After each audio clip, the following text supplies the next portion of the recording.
Ajá.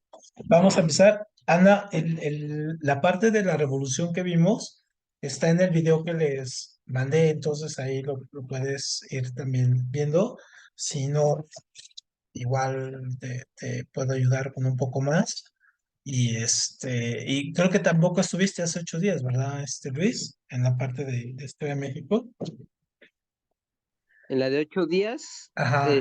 fue la de, espérame. Sí estuviste, ¿no? La de la Sí, sí, revolución. sí, ¿Sí? sí, sí. Ah, ok. Entonces ahí estamos.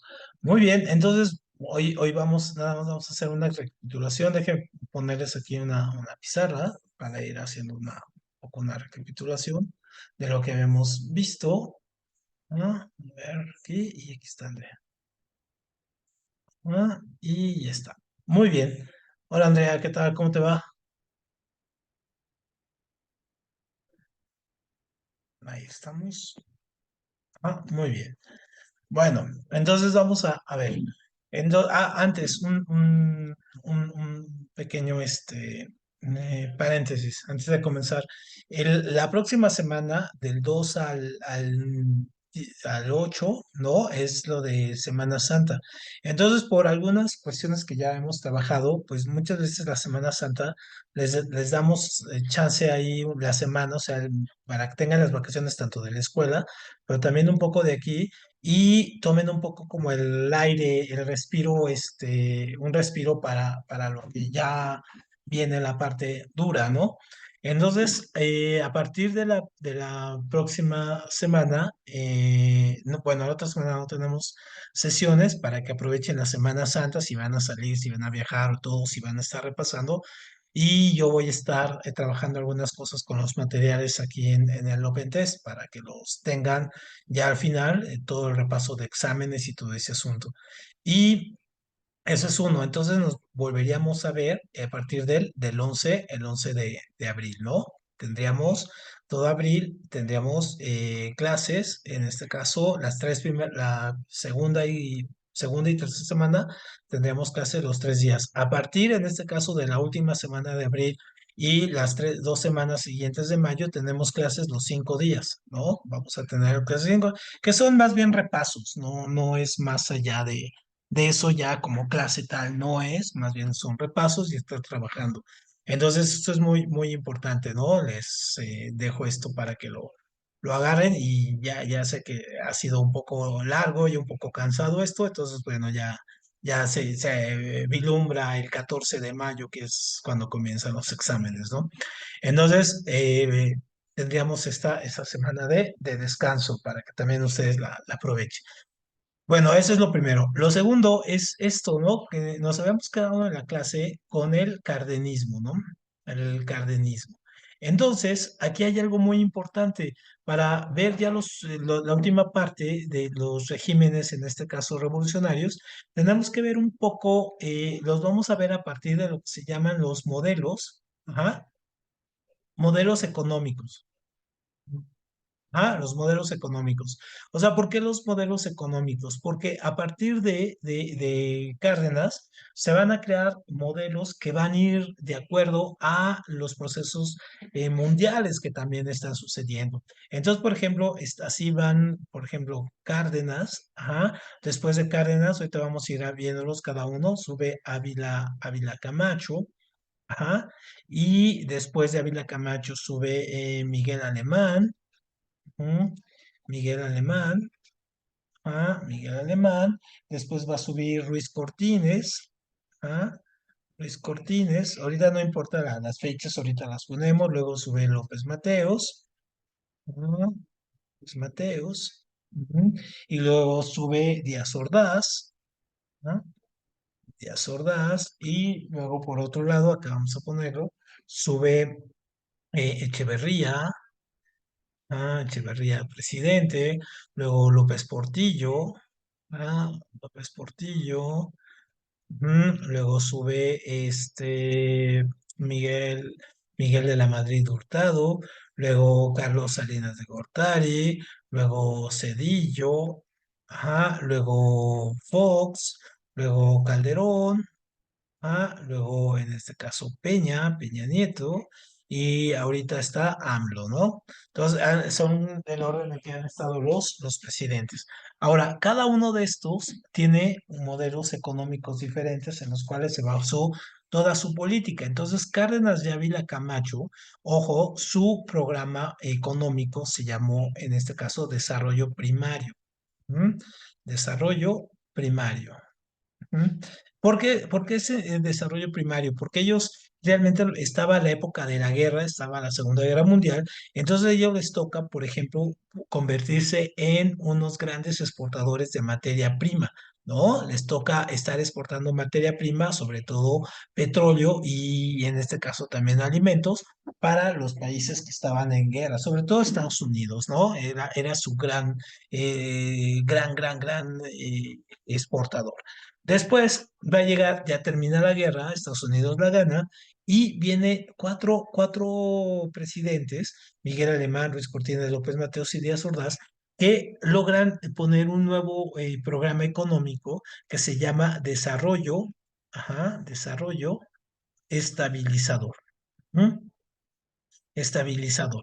Y entonces el desarrollo estabilizador consiste en que la economía, como el nombre lo dice, no nada más está creciendo, sino que está en constante proceso de estabilidad, tanto del tipo de cambio, es el dólar, todos estos gobiernos, el dólar se mantiene a un promedio de 12.50, o sea, está en 12.50, no cambia, ¿no? Lo que hace que esté en un buen momento.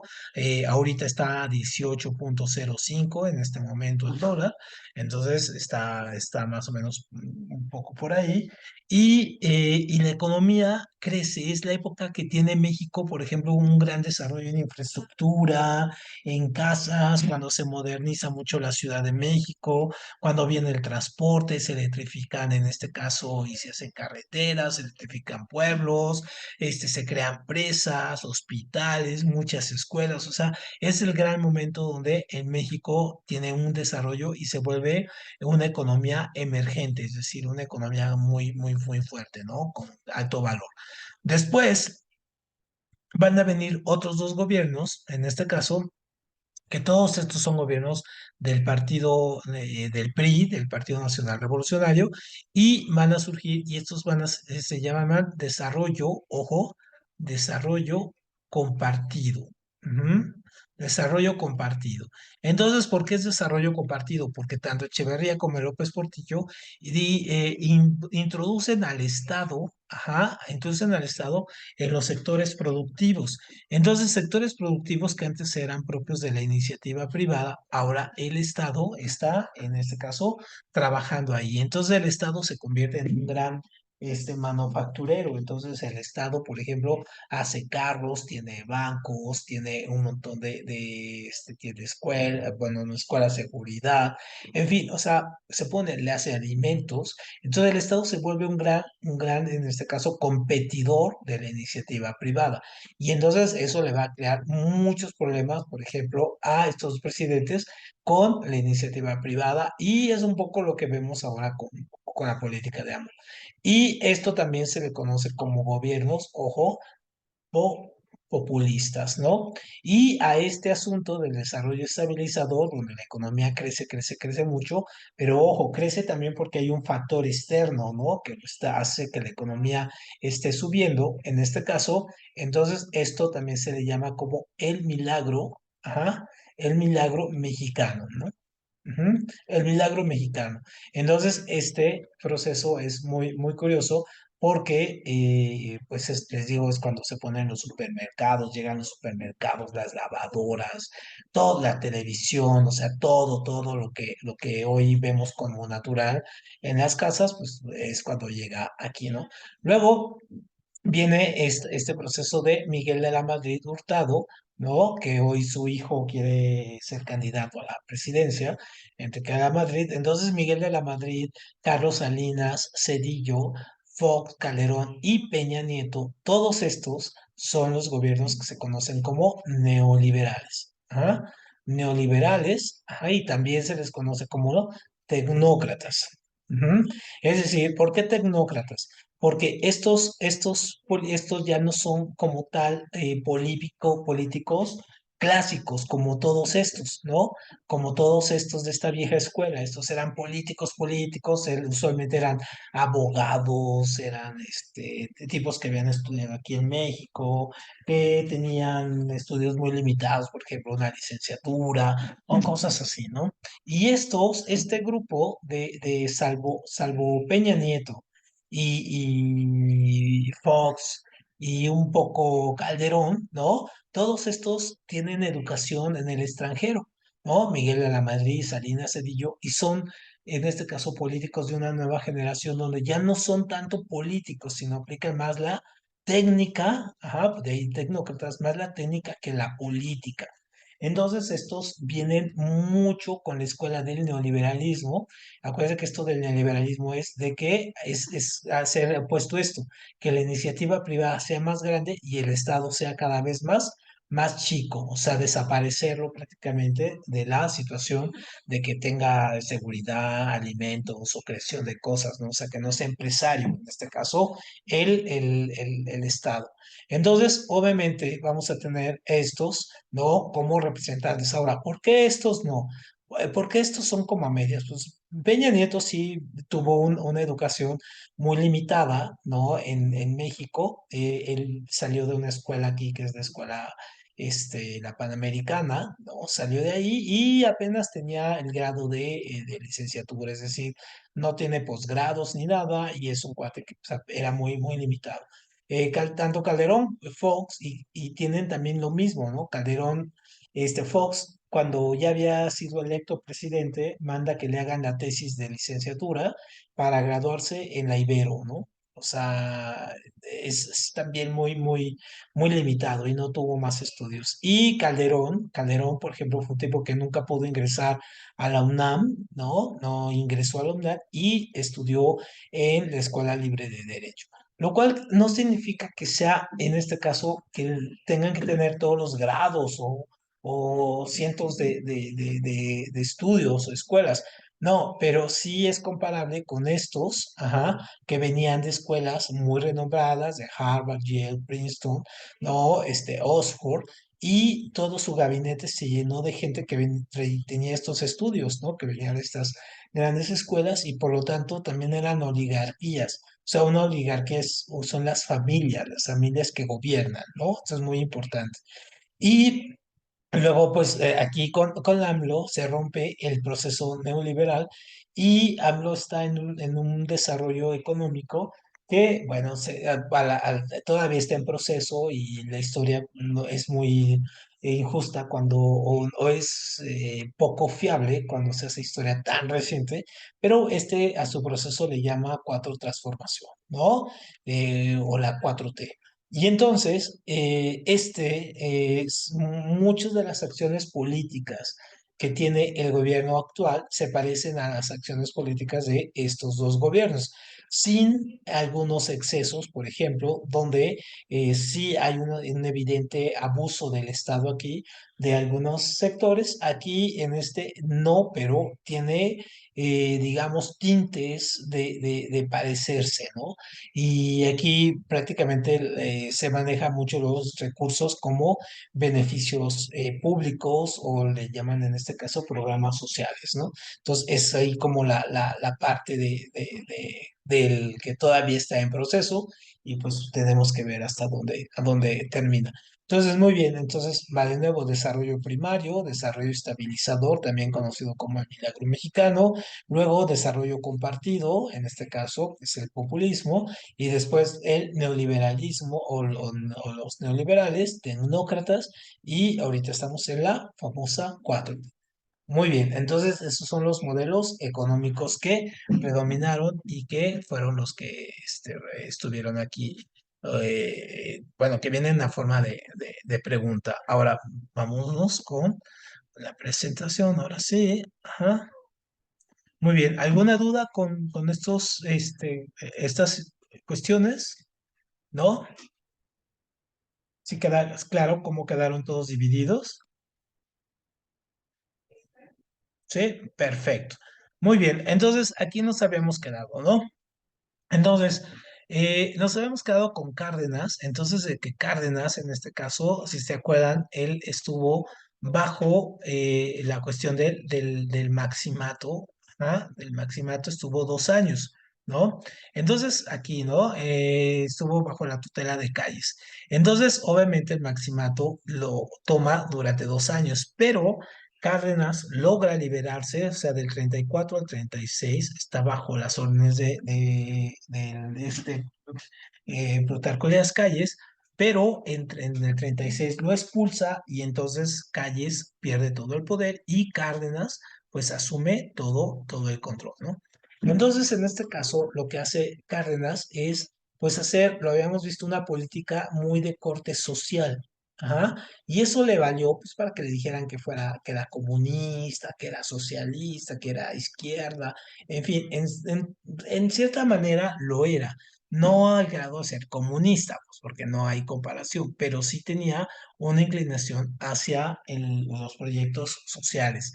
Es como esto de crear los ejidos, repartir tierras y todo eso, era mucho lo de su política. Por eso se le considera como un presidente pues bastante querido y un presidente que está entre los, digamos, si no el segundo, es uno de los primeros que está en la lista de buenos gobernantes, ¿no?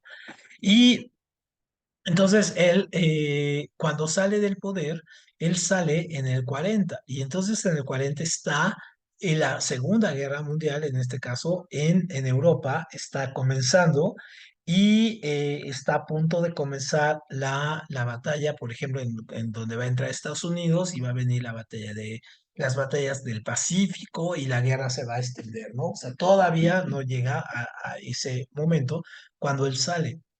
Pero obviamente él tiene que elegir a un sucesor, ¿no? Porque era la costumbre eso, es decir, era una práctica antidemocrática, pero era lo que teníamos en ese momento. En realidad había votaciones, ajá, y había pocos partidos políticos fuertes. El más fuerte, pues, era el PRI, ¿no? Que gobernó pues, muchísimos años, casi 80 años, casi 90, ¿no? El PRI. Y entonces había otros, en este caso partidos, el más fuerte en este caso era el PAN, ¿no? Entonces se llama PAN porque es Partido Acción Nacional. Y este partido, ajá, se forma con una tendencia de derecha, pues de derecha, son los que aplican a esta cuestión de la iniciativa privada, que son conservadores, en este caso idiosincrasia conservadora, como el siglo XIX, conservadores y liberales, ¿no? Son pro la iglesia y todo este asunto. Entonces, esta derecha, ¿no? Se aglutina en el PAN y por eso también se le conoce como la reacción, ¿no? ¿Por qué? Pues porque ellos reaccionan mal ante las políticas de Cárdenas como esta política de expropiar el petróleo. Y decían los del PAN, no, pues no, o sea, el petróleo es de la iniciativa privada, ¿no? Y cualquier política que haga, pues hasta la fecha, ¿no? Cualquier cosa que hace el gobierno, el PAN está en contra, pues porque es un beneficio social y ellos pues no lo ven como tal, ¿no? Ellos son como representantes de una serie de empresarios, de intereses privados, pues que pues, obviamente quieren una Francia para ellos, ¿no? Entonces, todos estos movimientos que ha habido de Salvemos al INE y todo ese asunto, bueno, pues son encabezados por el PAN pues, bajo esta ideología. Y algo muy interesante es que el PAN en sus inicios tuvo una fuerte influencia del movimiento nazi en Alemania, ¿no? Es decir, muchos de los ideólogos que iniciaron el PAN tenían una fuerte inclinación hacia el nazismo, ¿no? Esto es muy importante porque en realidad no ha dejado de comportarse este partido con esta tendencia, ¿no? Tiene algunos organizaciones ahí secretas, una, por ejemplo, muy fuerte, se llama el Yunque, ¿no? Que es como una organización ahí que es de ultraderecha y que es esta, la de anti todo, ¿no? Derechos, antifeminista, antiaborto, anti-mujeres, diversidad sexual, o sea, todo lo que le suene a una cuestión de libertad, pues está en contra, ¿no? Entonces, bueno, el PAN entonces se origina, en este caso, en el gobierno de Cárdenas. Ojo, muy importante porque esta es pregunta de examen. Entonces, Cárdenas, para no provocar un conflicto más fuerte al país, o sea, no volverlo a meter en una sucesión de guerras, ¿no? Decide que su sucesor sea ¿no? Manuel Ávila Camacho. Entonces, Ávila Camacho, él va a estar del 40, ¿no? Al 46, ¿no? Esto. Entonces, su competidor fue Andrew Almazán, en este caso era del PAN, ¿no? Y entonces, o lo que era en ese momento era el PAN. Y entonces se va a organizar y este es más de inclinación, ojo, este no es como Cárdenas, este está más inclinado hacia la parte de la derecha, ¿no? O sea, Cárdenas decide darle una concesión a la derecha con un cuate que puede negociar con ella, ¿no? Que puede negociar con la derecha, no que es de derecha, pero que sí puede negociar con los sectores radicales del país para que no meterlo otra vez en un conflicto sangriento y todo ese asunto, ¿no? Entonces, obviamente, ya en el poder, en este caso, a Manuel Ávila Camacho le va a tocar varias cosas. Una de las cosas que le toca muy interesante a Ávila Camacho es declararle, ojo, declararle la guerra, en este caso a los alemanes, ¿no? Al gobierno nazi. ¿Y por qué se la declara? ¿Por qué le declara la guerra a Ávila Camacho a Hitler? Pues porque México tenía dos barcos petroleros que iban en este caso en el Atlántico y los nazis los hunden, ¿no? Los hunden y en este caso uno es el Potrero de Llano, ¿ah? Potrero de Llano y el otro se llama la Faja de Oro, ¿no? Entonces, estos dos barcos, al ser hundidos, pues es el motivo para que el gobierno de Ávila Camacho le declare la guerra. Ahora, ¿cuál fue la acción del gobierno mexicano en la Segunda Guerra Mundial? Es decir, no envió al ejército como tal, envió a un escuadrón que es el Escuadrón 101, que era un escuadrón de aviones, que peleó en el frente del Pacífico contra los japoneses y en el frente, en este caso, también europeo, es decir, contra los nazis. Entonces, esta serie de pilotos eran unos pilotos, unos aviones pues ayudaron y tuvieron enfrentamiento directo contra estos. No es que México haya enviado mucho ejército, no. La real ayuda del ejército mexicano a los Estados Unidos fue darles materia prima, ¿no? Es decir, pues darles petróleo, ayudarles con los barcos, darles abastecimiento, llevarles alimentos, ¿no? A sus ejércitos, es decir, a través de Estados Unidos. Entonces, obviamente, esto es una de las cosas así como muy interesantes de lo que hace Ávila Camacho. Y otra de las cosas que hace es, va a tratar de hacer mucho un trabajo por recomponer el gobierno. Una de las cosas que hace Lázaro Cárdenas durante su gobierno es que reforma el artículo 3, ¿no? El de la educación, laica, ¿no? Laica, obligatoria y todo. Y Cárdenas le pone el epíteto de socialistas. Ah, entonces, obviamente, cuando llega Ávila Camacho, lo primero que hace es quitarle, en este caso, el término de socialista a la educación. Es decir, comienza a desmontar un poco las estructuras que había hecho en este caso aquí, en este caso, el general Lázaro Cárdenas, ¿no? Entonces, no es que se vuelva su enemigo, porque incluso se vuelve el secretario de guerra de él, ¿no? Este era un militar pero pues también, entonces vuelven todavía colaboraron. O sea, no es como ahora que termina un político y se va y se esconde en otro país, ¿no? No, antes colaboraban. Mira, aquí, si se fijan esta foto, aquí están todos los presidentes, ¿no? Aquí está Cárdenas, aquí está Vela Camacho, Pascual Ortiz Rubio, Plutarco Elías Calles, es decir, estaban todos los presidentes ahí, ¿no? Entonces, eso es.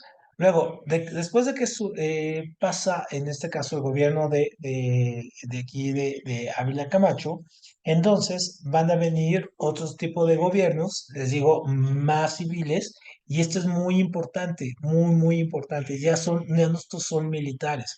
A partir de él, de Miguel Alemán, son gobiernos civiles.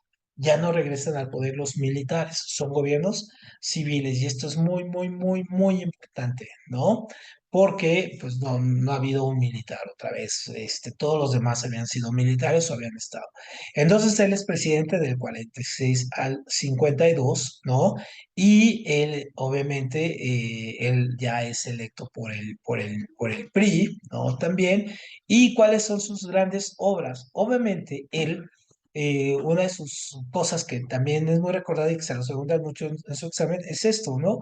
Crea SU, ¿no? Ciudad universitaria, donde ustedes van a estudiar. Es decir, la UNAM, ojo, la UNAM ya existía, ¿no? Entonces, acuérdense que la UNAM se crea en 1910, se llama Universidad Nacional de México. Ajá, y la crea en este caso, Justo Sierra, con el gobierno todavía de Porfirio Díaz.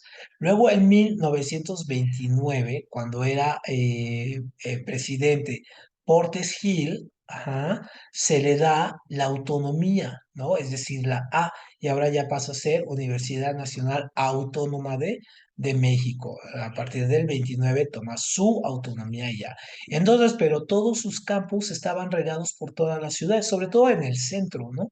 Y entonces, obviamente, lo que hace Miguel Alemán es que les construye, ¿no? La ciudad universitaria, como hoy conocemos, aquí CU, ¿no? Les construye una sola sede, un solo campus para que puedan estar ahí, ¿no? Todo ello.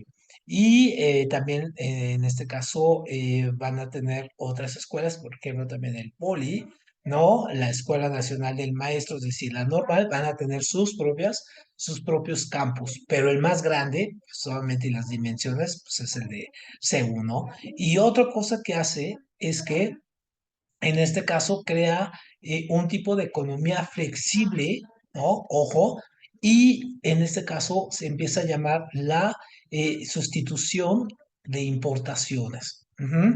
Es decir, México comienza a fabricar desde aquí, desde México, empieza a crear sus propios productos que va a vender. Entonces ya no necesita traer lavadoras, importar lavadoras, sino que las fábricas que hacen las lavadoras se vienen a hacerlas aquí a México y las trae. Entonces, él abre al país a la iniciativa privada, ¿no? Entonces, digamos, él es responsable, por ejemplo, Acapulco, ajá, se hiciera un centro turístico internacional. Es decir, Acapulco, ahora es Acapulco, no sé, tiene mucho que no voy, pero por lo que me comentan ya no es nada bonito. Entonces, a este hombre le tocó la gran época de cuando el Acapulco era el centro, ¿no? Prácticamente pues sí, de la economía y del turismo, ¿no? Entonces, obviamente, aquí lo podemos, ¿no? El Acapulco. Entonces, obviamente, él va a tener esta cuestión también muy importante de crear un programa que todavía hasta la fecha tiene reminiscencias, que se llama el programa Bracero, ¿no?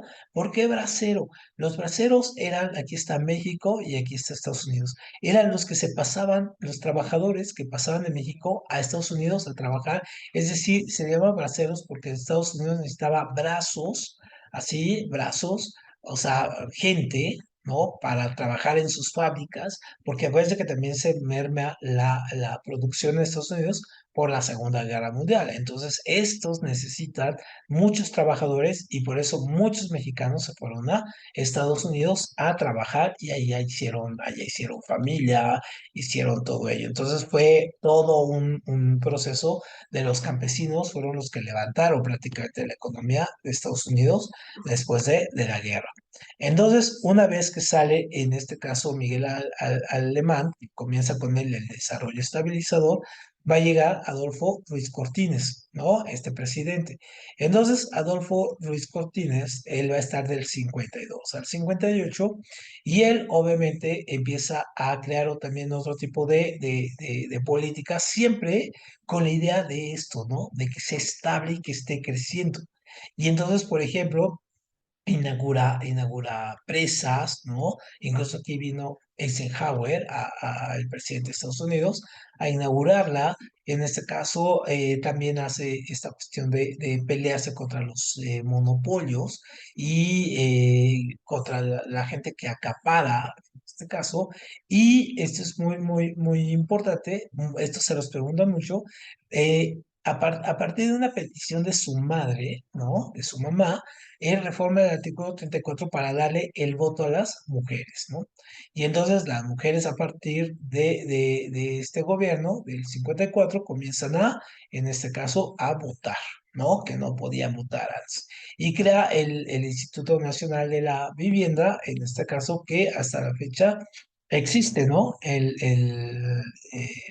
INAVI, ¿no? Se llama.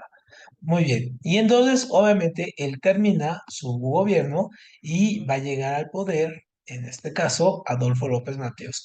Y este presidente va a hacer un poquito más cosas, ¿no? Es un poquito mayor. Él va a estar del 54 al 64 y es donde está la Guerra Fría, en este caso, entre Estados Unidos y los rusos. Y entonces, este presidente tiene que aplicarse más con los Estados Unidos. Por un lado, lo que les preguntan mucho en su examen es esto: crea el IMSS, ajá, el ISSSTE, ¿no? Crea el ISSSTE como el servicio de seguridad para los servidores del Estado. Y ojo, aquí se me pasó también, él crea el ISSSTE, ajá, pero permíteme aquí, déjeme regresarme un poco para que no se confundan, porque luego está, él crea el ISSSTE y Miguel Alemán, bueno, perdón, este hombre, él crea el IMSS, ¿no? El Instituto Mexicano del Seguro Social, es de Ávila Camacho, y el ISSSTE, Instituto de Seguridad para los Trabajadores del Estado, el ISSSTE, ajá, que es el otro gran centro, ese es el que lo crea en este caso, López Mateos, ¿sale? Entonces, para que no se confundan ahí.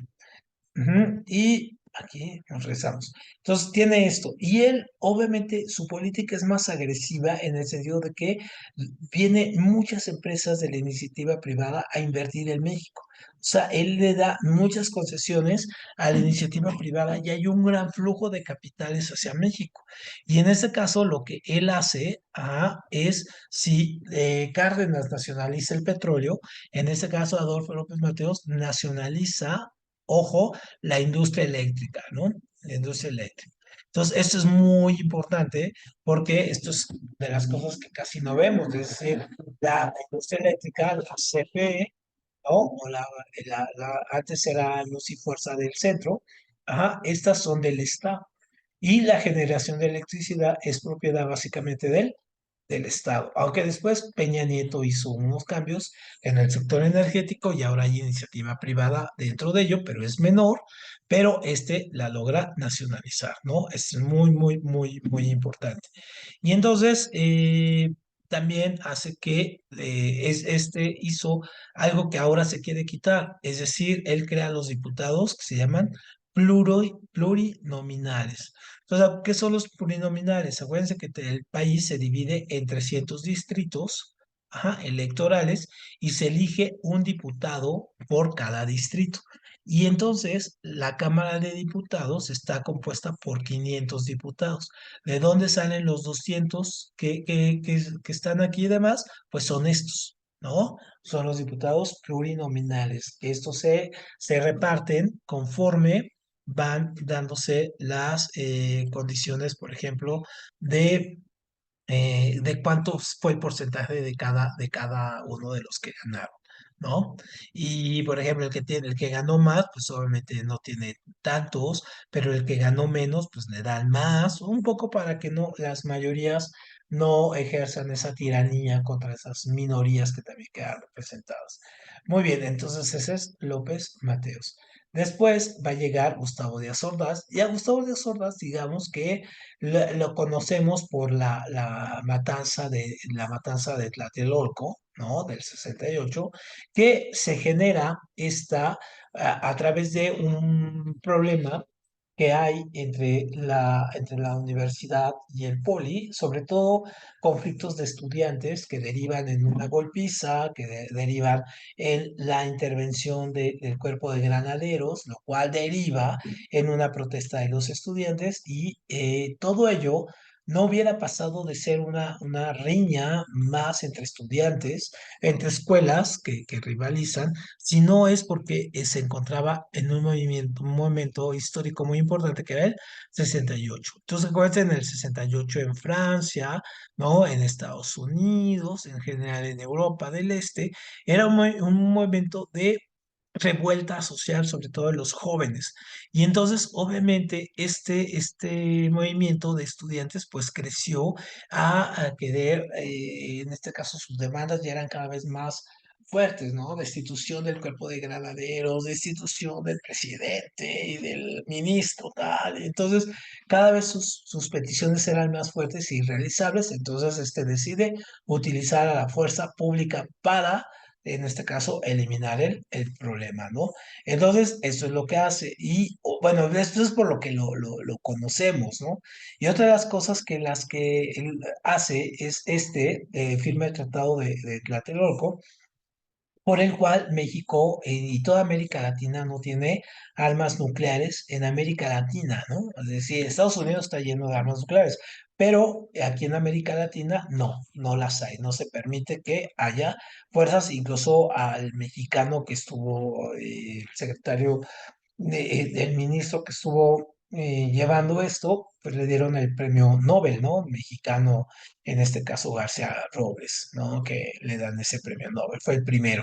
Y él también, Díaz Ordaz, inicia el metro, ¿no? El metro de la Ciudad de México, que todos lo hemos utilizado, pues es una obra que él inaugura, ¿no? Que nos caiga tan mal, pues obviamente él la da. Y otra cosa que hace es que otorga el voto a los jóvenes a partir de los 18 años. Y esto es muy importante porque a partir se está votando en estos días una iniciativa para que se pueda votar desde los 18 años, sí, pero que pueda ser uno diputado, por ejemplo, también desde los 18 años, y pueda ser secretario, por ejemplo, de alguna dependencia a partir de los 25, lo cual abre una posibilidad para que más jóvenes cada vez se integren a la política y quiten a todos estos políticos viejos, ¿no? Que acaparan los lugares.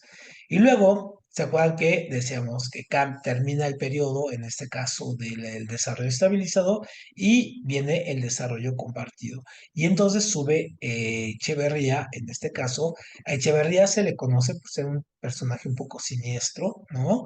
Él fue en realidad uno de los que estuvieron muy involucrados en el 68 mexicano, en esta matanza de estudiantes, y entonces este se vuelve un gran enemigo, ¿no? De la iniciativa privada.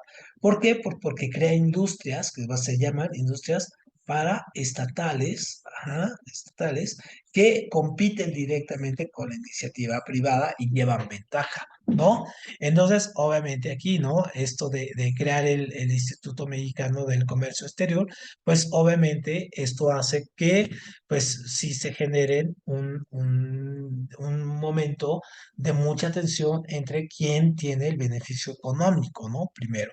Entonces, esto por una parte. Y por otra parte, a esto al interior y al exterior, era muy protagonista, ¿no? Quería ser secretario de la ONU, o sea, quería dejar de ser presidente de México y ser reconocido internacionalmente. Entonces, por ejemplo, él manda una carta, la Carta de los Derechos y y Deberes Económicos de los Estados, la manda aquí a la ONU y pues sí, quedó esa garra de su autoría, ¿no?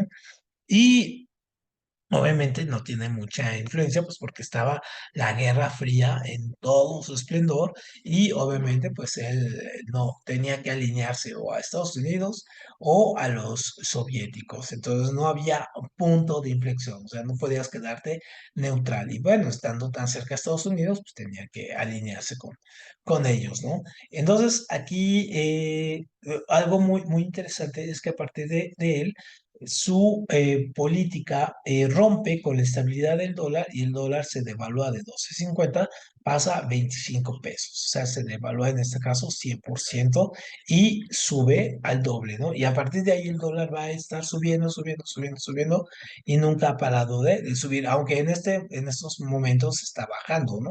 O sea, pero seguramente va a volver a subir, ¿no? No es una tendencia larga, ¿no?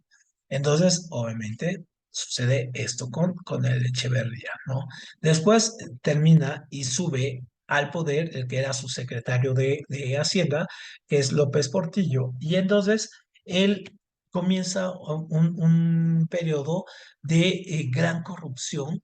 Ajá, o sea, este se le conoce por haber sido un gran corrupto, ¿no? Haber hecho muchísima corrupción y permitirla, y sobre todo por esta cuestión de que hay una explosión petrolera, por ejemplo, ¿no? Y hay muchas zonas, se descubre mucho petróleo en Chiapas, Tabasco, en este caso, y en este caso, el barril de petróleo se va a los cielos, casi a $100, en este caso. Imagínense en estos años, $100, porque los países agrupados en la OPEP, es decir, en esos países exportadores, Organización de Países Exportadores de Petróleo, que están dirigidos por los árabes. Ajá. En este caso, ellos lo que hicieron fue prácticamente limitar el número de petróleo que se daba al mundo. Entonces México surge, que no es parte de ellos, México surge como un gran exportador de petróleo, pero todo este dinero que entró, muchísimo dinero que entró, ¿no? Aquí, pues obviamente se va a ir en la corrupción, ¿no? Entonces esto es terrible. Y luego, él, a partir aquí no es 97, ¿no? En este caso es del 77, aquí 1977, aprueba lo que se va a llamar la primera ley de organizaciones políticas y procesos electorales. Lo que hoy es el INE, ¿no? Es decir, este instituto que ahora está en boca de todos, a partir de aquí tiene un momento como de inicio. O sea, no existía esto, ¿no? No existía el INE, pero sí un organismo encargado de las elecciones, especializado en elecciones. Pero aquí lo malo es que el gobierno era el que organizaba y hacía las elecciones, pero a partir de aquí, muchos de los partidos políticos que eran perseguidos, como el Partido Comunista, pues a partir de aquí van a poder competir en las elecciones, ¿no? Entonces, eso también es de las cosas que hace. Y bueno, este tiene más historias negras que historias, en este caso, buenas, ¿no?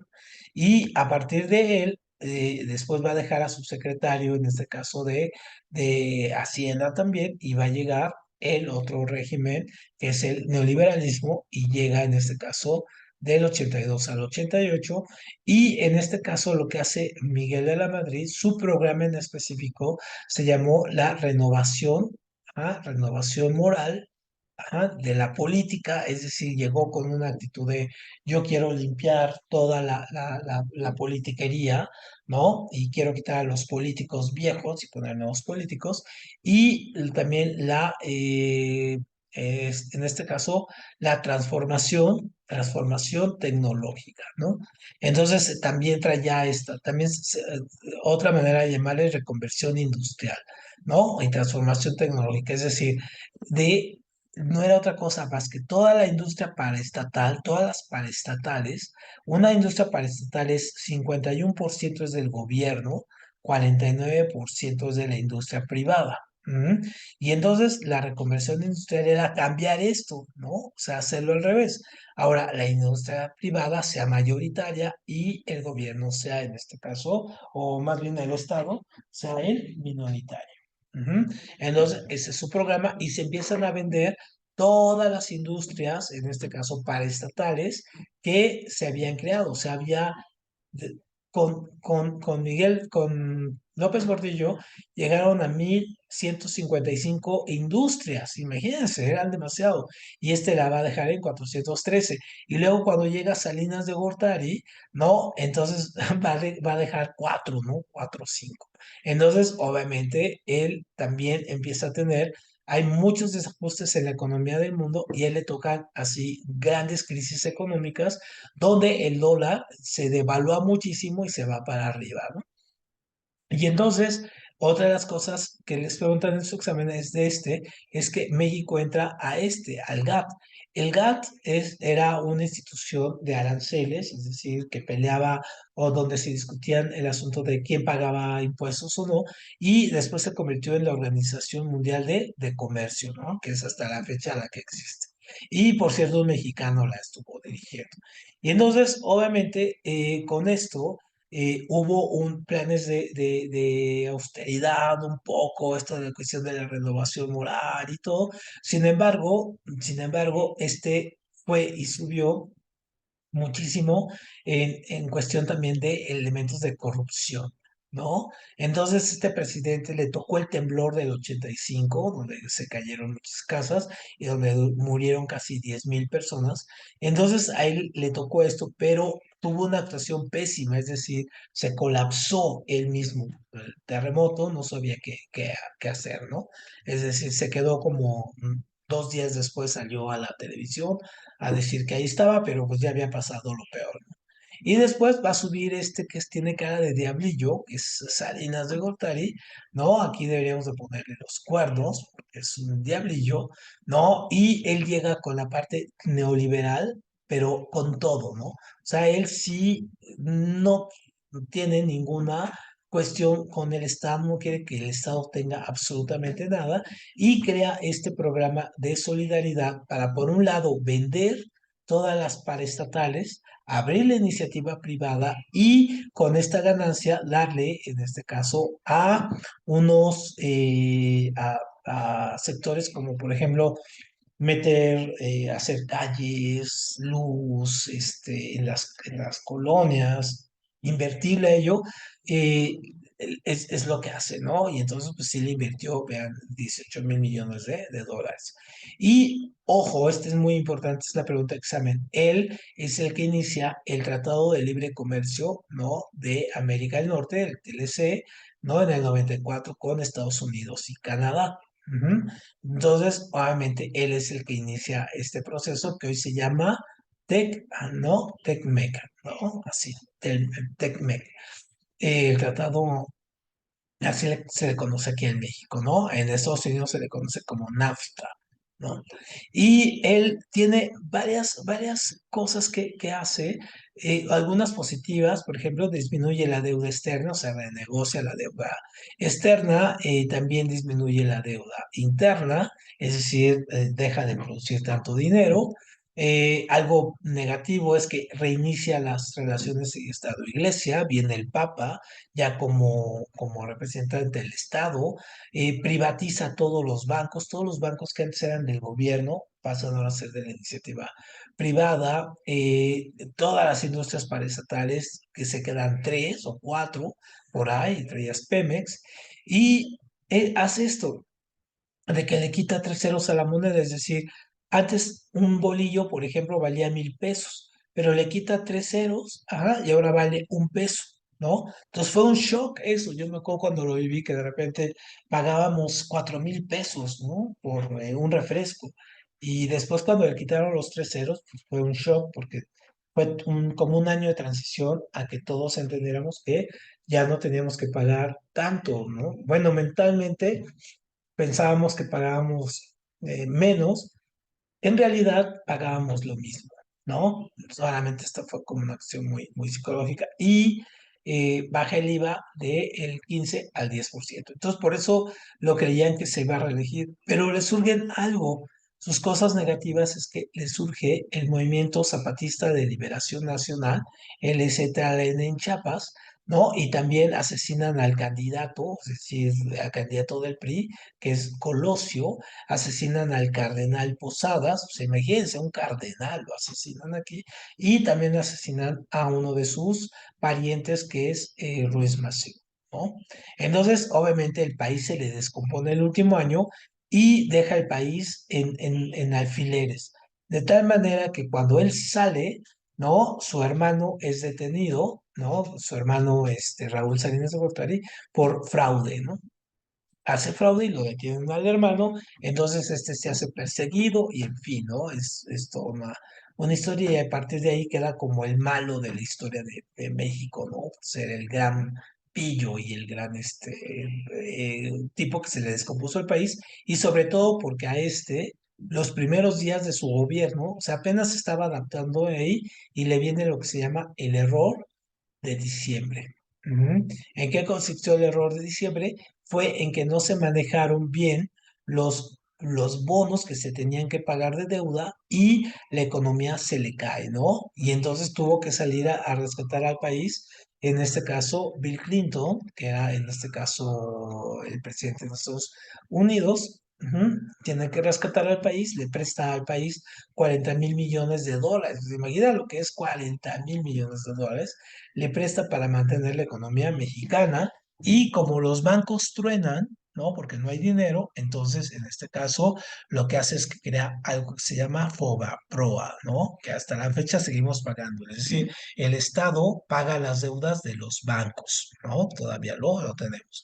Entonces, a partir de este momento, de esta famosa crisis, ¿no? Aquí está el FOBAPROA que crea esta crisis, se crea en este caso una serie de reformas que van a dar paso a que se cree ahora sí el INE, el Instituto Nacional Electoral, y un INE en donde el Estado, el gobierno, perdón, ya no tiene nada que ver, ¿no? Ya es completamente ciudadano. Ujú. Y entonces aquí en estas elecciones va a ganar, por ejemplo, por primera vez, para gobernar la Ciudad de México, ya no es el regente, ya no lo nombra el presidente, sino ahora se va a elecciones y gana el dirigente opositor, Cuauhtémoc Cárdenas, ¿no? Gana en este caso las elecciones. Y en este caso, ya con esta apertura democrática, pues va a llegar este presidente que ahora es una vergüenza. Si ustedes lo ven en Twitter, es una vergüenza porque tuitea con unas faltas de ortografía impresionantes, pero dejen de eso, ¿no? Es decir, todo, o sea, es un tipo bastante desagradable en Twitter. En redes sociales y en persona, pues peor. Y obviamente este entra y es un gobernante de un partido opositor, que es del PAN. Entonces se acaba el dominio del PRI que gobernó durante años, se acaba y sube el PAN, ¿no? Entonces, obviamente, hay una reducción en el manejo de la deuda, ¿no? Y hay un incremento en las reservas y también un incremento en el gasto social. Pero y ahí crea este famoso IFAN, ¿no? Que ahorita está también en pelea, ¿no? El Instituto de Transparencia, que realmente no sirve para mucho, pero ahí está. Pero este presidente en realidad tenía grandes expectativas cuando llegó al poder y en este caso va a terminar defraudando al pueblo que votó por él, pues porque finalmente se le opone, quiere encarcelar al dirigente, al que era el dirigente aquí en la Ciudad de México, o más bien el que era el jefe de gobierno, en este caso que era Fox, que era este AMLO, y lo quiere encarcelar, lo desafuera, y entonces ahí viene toda la decadencia y finalmente se comete el fraude en las elecciones del 2006 contra este personaje y promovido por este hombre, ¿no? O sea, toda su capacidad que tenía de gobernante, pues se vuelve prácticamente una triste sombra, ¿no? Realmente es recordado por haber sido un pésimo, pésimo presidente. Y luego sube que tenemos tristes recuerdos de él, ¿no? Sobre todo porque él inicia algo que se llama la guerra al narco, ¿no? Y con esto se dispara la violencia de una manera impresionante que la seguimos padeciendo. ¿Y por qué inicia esto de la guerra al narco? Bueno, pues la inicia porque finalmente él llega tan cuestionado por la elección del 2006 que apenas gana con el 0,54 por ciento de los votos, o sea, 0,54, y se negó a que se hiciera un recuento de las elecciones, cuando por ley se tendría que haber hecho, ¿no? Entonces se niega a que lo hagan y obviamente pues, porque no querían que llegara, en este caso, pues el presidente actual, ¿no? Entonces, a partir de ahí necesita dar como una acción así que lo valide como gran presidente y inicia esta persecución contra él. Y acabamos de ver hace unos días que su secretario de Seguridad Pública, ¿no? Pues finalmente era un narco y un narco de gran nivel que pactaba con el cártel del Pacífico, ¿no? Y vimos que metieron a la cárcel a su secretario. Imagínense, él siendo presidente y decía que no sabía lo que hacía su secretario. Entonces, obviamente, pues sí, se le recuerda mucho por ello y por algunas muertes muy trágicas de sus secretarios de gobernación. Le matan a dos secretarios de gobernación, Juan Camilo Muriño y Drake, y entonces, pues va a quedar como un tipo que, pues ahora solo pasa tuiteando todo el tiempo contra el gobierno actual, pero que dice que nunca hizo o que nunca supo qué pasaba en su gobierno. Y por último, ya para terminar, pues está el gobierno de Peña. El gobierno de Peña, en este caso, también todavía está en este proceso histórico de revisión, ¿no? De ver qué se hizo.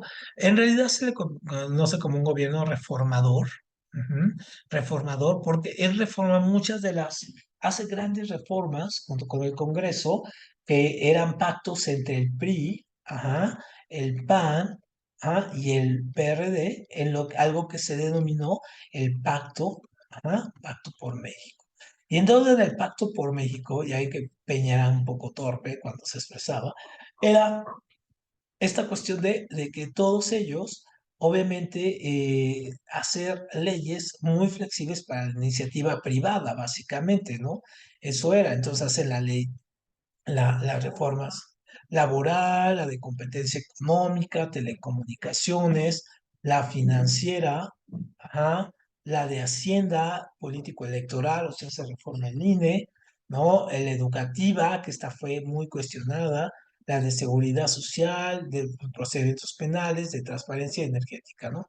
¿Cuáles fueron en este caso las que más pegaron? En este caso, la energética, la hacendaria, la política, la educativa, ajá, y en este caso la de telecomunicaciones. ¿Por qué? Pues porque estas abrieron a la iniciativa privada muchísimas de las estructuras de las cuales hoy están peleando y de las cuales se está haciendo como una reingeniería para quitarlas, ¿no? Y por eso hay tanto conflicto políticamente actual. Muy bien, bueno, pues con esto terminamos. El examen no les preguntan hasta Peña, más bien se quedan en Fox ahí, entonces no se preocupen tanto. Y ahí son las preguntas y un poco de la globalización y de los tratados y todo ello. Muy bien, bueno, entonces solamente les recuerdo a todos, a Andrea, y Luis, a Juan Carlos, que la otra semana de vacaciones, de Semana Santa, no tenemos clase, ¿no? No vamos a tener clase en la Semana Santa. No, tómenla de descanso, tómenla como un relax, para que ya viene el momento más complicado y nos vemos el 11 de abril, ¿no? Regresamos el 11 de abril, el martes igual a las 6 de la tarde y ya vamos a empezar con la parte de repasos y ejercicios. ¿Sale? Ya con esto damos como por terminada toda la parte de divulgación y de materiales y ya comenzamos la parte de práctica, práctica y repasos. ¿Sale? Muy bien, pues tengan muy buena tarde y nos vemos en este caso hasta el 11 de abril. Cualquier cosa, pues me mandan aquí un mensaje. Yo ahorita les mando esta clase y la clase que había quedado también pendiente de ayer, ¿no? Ya la tengo, ya la subí y ahorita se las envío por el chat, esta y la otra. Nos vemos, tengan buena tarde y tengan buenas vacaciones. Gracias igualmente, que descanse. Igual a Pero ustedes. Adiós, feliz tarde. Adiós, Ana. Hasta luego.